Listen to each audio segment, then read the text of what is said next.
ఒక పక్క గవర్నమెంట్ చెప్తుంది బాల్య వివాహాలు వద్దంటది, ఇంకో పక్క ఏమంటది డ్రాప్ అవుట్ స్టూడెంట్లో మేము చదివిస్తామంటది, ఇంకొక పక్క ఏమంటారు అందరు చదువుకోవాలి అందరు ఎదగాలంటున్నారు. నేను రాష్ట్ర ముఖ్యమంత్రి గారి విజ్ఞప్తి చేస్తా ఉన్నా, ఈ రాష్ట్రంలో ఏ సెక్రటరీకి ఉన్న పవర్స్ అన్ని కూడా దాంట్లో చార్షో కూడా పవర్ ఇవ్వాలి, తర్వాత ప్రిన్సిపల్ కూడా పవర్ ఇవ్వాలి. అప్పుడు అక్కడ ప్రిన్సిపల్కి ఇస్తే ప్రిన్సిపల్ చార్షోలకు చెప్తారు, ఆర్షో తీసుకుపోయి సెక్రటరీ దగ్గర కూర్చుని చేసుకోవచ్చే అవకాశం ఉంటుంది. వీళ్ళు ఏం చేస్తా ఉన్నారు, ఎవరైనా ఏదైనా సమస్య ఉంటే ఆర్షోకి ఇవ్వాలంట, ఆర్షో మెయిల్ పెడుతుండు, ఆ మెయిల్ చూసేది ఎప్పుడో అక్కడికి వెళ్ళి సమాచారం వచ్చేది ఎప్పుడో వీళ్ళకి వచ్చేది ఆలోపలి చదువులన్నీ అయిపోతాయి. అలాంటప్పుడు మిగతాలంతా డ్రాప్ అవుట్ అయ్యే అవకాశం ఉంటుంది. కాబట్టి నేను కోరేది ఎస్సీ ఎస్టీ బీసీ అన్ని గురుకులాలకు సంబంధించి ఈ రోజు ముఖ్యంగా డ్రాప్ అవుట్ స్టూడెంట్లకు కానీ లేదా రాసి కొంత మార్కులో ఫెయిల్ అయిన కానీ ఖచ్చితంగా ప్రాధాన్యత ఇస్తేనే.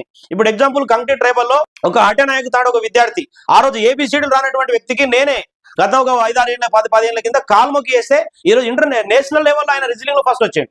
అంటే ఈరోజు డ్రాప్ అవుట్ స్టూడెంట్ ఎంత పనికి వస్తుండో మీరు అర్థం చేసుకోవాలి. చదువురానటువంటి స్టూడెంట్ ఎంత పనికి వస్తుండో అలా కసి ఉంటుంది. కాబట్టి రాష్ట్ర ప్రభుత్వము ట్రైబల్ వెల్ఫేర్ కానీ బీసీ వెల్ఫేర్ కానీ ఎస్సీ వెల్ఫేర్ లో కూడా ఇంకా అత్యధికంగా సీట్లను కేటాయించి ఈ రోజు పేదవాళ్లకు ఉచితంగా విద్య అందే విధంగా చర్య తీసుకోవాలని చెప్పేసి మేము ప్రభుత్వానికి కోరుతా ఉన్నాం. ఈరోజు ముఖ్యంగా పేదవాళ్లకు మరి ప్రైవేట్ బడులలో ఫీజులు కట్టుకోవడానికి డబ్బులు ఉన్నాయి, చదివించుకోవడానికి డబ్బులు ఉన్నాయి. నేను చెప్తా ఉన్నా వర్షిన్ మేడం గారు ఎగ్జామ్ లో ఫెయిల్ అయిన వాళ్ళని తీసుకుంటేనే అవి ఒరిజినల్ రెసిడెన్షియల్ అవుతాయి, సోషల్ వెల్ఫేర్ అవుతాయి. ఆ గతంలో కూడా బర్రెల హాస్టళ్లను గొర్రెల హాస్టళ్లను మేకల హాస్టల్ తీసుకొచ్చి బలవంతంగా చదువు చేపిస్తానని చాలా మంది పోలీసులు అయినారు, టీచర్లు అయినారు. కాబట్టి ప్రైవేట్ బడులలో చాలా మంది ఉపాధ్యాయులు పెట్టు మా గవర్నమెంట్ అన్ని ఎంప్లాయీలు రాజకీయ నాయకులు పెట్టారు ప్రైవేట్ లో చదువుతున్నారు. ఈ social welfare BC welfare minority welfare tribal welfare చదివేది అత్యంత నిరుపేద వాళ్ళే.